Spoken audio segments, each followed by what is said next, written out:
baik, sekarang kita akan memasuki sesi wawancara kepada salah satu pemilik kebun jeruk. Sebelumnya perkenalkan Bapak, nama saya Nida Smalati. Saya dari Universitas Mangkurat, Prodi Pendidikan IPS. Dengan begitu, siapa nama Bapak? Nama saya Bapak Supriyadi, yang 50 tahun, berasal dari Desa Sungai Bamban, Kecamatan Raka Badau, Kabupaten Barito Kuala. Sebelumnya izinkan saya untuk memberikan pertanyaan. Yang pertanyaannya itu mungkin terdiri lebih dari 5 pertanyaan. Ya. Sebelumnya, kenapa Bapak memilih usaha kebun jeruk di lahan rawa tengahan ini? Ya, mungkin itu salah satu usaha yang sudah banyak dibudidayakan masyarakat di sini. Pertamanya melihat itu, kemudian mungkin jeruk ini salah satu tanaman yang berbuahnya juga agak banyak dalam setahun, mungkin 2-3 kali panen bisa dalam setahun. Kalau padi kan cuma satu kali setahun aja. Kemudian Bapak sudah berapa lama menggeluti lahan kebun jeruk ini? Ya, sekitar 5 tahunan atau lebih. Kemudian bagaimana awal Bapak mengelola kebun jeruk ini dari mulai pengolahan lahan sampai pohonnya berbuah? Mungkin dalam sekitar 3 tahunan hanya baru berbuah, dari 3 tahunan membuat tanggul seperti ini dulu, baru didiamkan dulu sekitar 3 bulanan baru ditanam.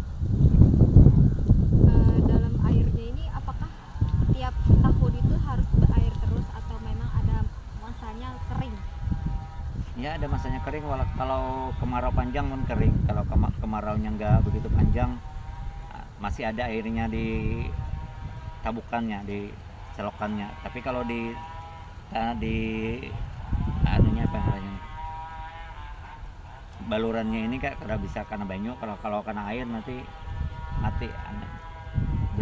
Untuk baluran itu dari segi bahasa Indonesianya apa ya Pak? Itu kayak tanggul untuk supaya tinggi supaya dari tanah rawa biasa harus tinggi, soalnya akarnya jangan sampai kena air.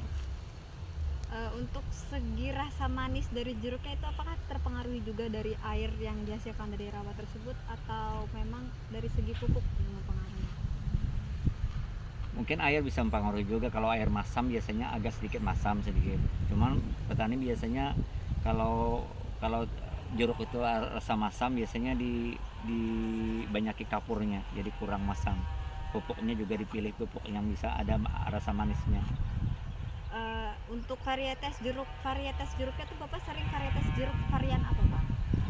Di sini banyak memakai jeruk banjar aja Bang, jeruk banjar. Kemudian kemudian Kalimantan Barat itu Pontianak juga bisa makan. Dalam sekali panen berapa ton atau berapa kilo Pak untuk hasil dari satu lahan kebun? Itu tergantung pohonnya, mungkin juga tergantung pohonnya yang bagus gimana. Tapi biasanya satu pohon tuh sampai sekali panen tuh sampai ya setengah pikul bisa ada satu pohonnya. Kemudian dalam proses belum hitung 2-3 dalam merawat pohon jeruk ini, apakah ada kesulitan Pak? Mungkin dari segi pupuknya atau dari segi perawatan daunnya ataupun batangnya, apakah ada kesulitan?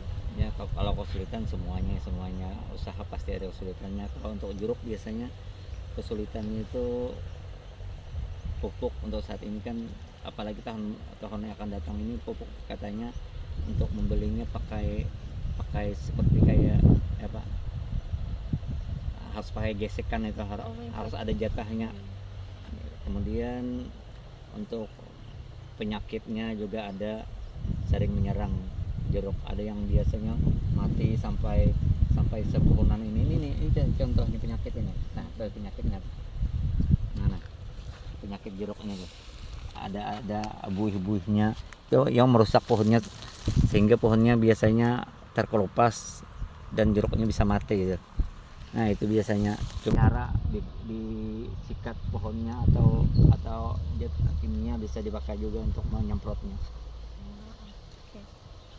Dalam perawatan pohon jeruk ini apakah ada pernah terdeteksi kerugian yang mungkin banyak? Apakah pernah Ya kerugian? kerugian kalau kita rawat rutin ya mungkin nggak terlalu kerugiannya nggak terlalu mungkin signifikan, biasa aja kerugiannya kalau kita memang betul-betul merawatnya.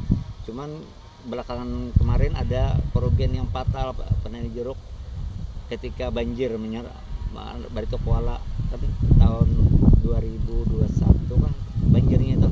Nah itu tuh hampir semuanya jeruk di sini mati semuanya karena banjirnya cukup dalam sekali, jadi habis banjir menyerang jeruk semuanya. Berarti untuk pohon jeruk ini memang tidak bisa terpisah ya Pak dari lahan rawa tersebut. Jika kering mungkin dia akan mati, sedangkan kalau tetap terkena air juga dia juga bakalan mati juga seperti itu. Tapi kan sebenarnya kalau di lahan-lahan enggak rawa bagus juga jeruk ini. Cuma karena di lahan rawa aja yang kita memakai pakai galangan seperti ini. Kalau di lahan datar kan nggak pakai, bagus juga jeruk itu. Cuma mungkin kita di daerah, kalau daerah datar tuh biasanya orang lebih mengusahakan yang lain mungkin, yang lebih produktivitasnya lebih baik gitu mungkin. Kalau di sini biasanya ini biasa orang mengusahakan dari dulu.